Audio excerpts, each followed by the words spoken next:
Yeah. It has not been easy. It has not. We kept on communicating and we're truly waiting for her on this side.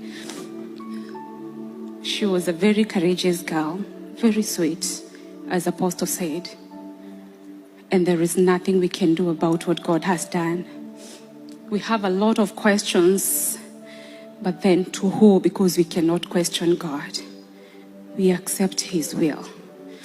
But allow me to mention this. Dear brothers and sisters, when you see a public figure being bullied, take a pause. It might be a lie.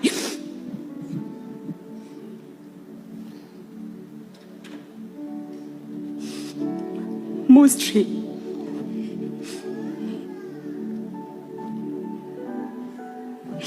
it is a distorted information. Yes.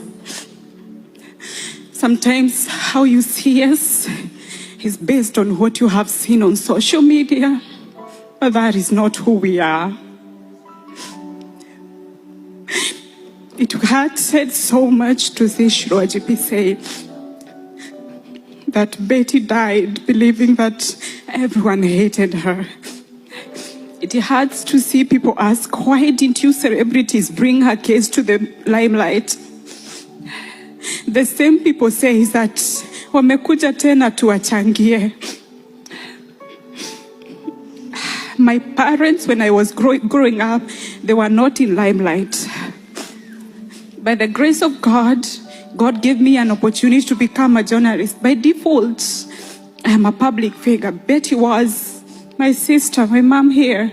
We are. Be kind to us. Be kind to us. We live a normal life like yours. Be kind to us. Back in Kenya, dear content creators, be kind to our families and our children.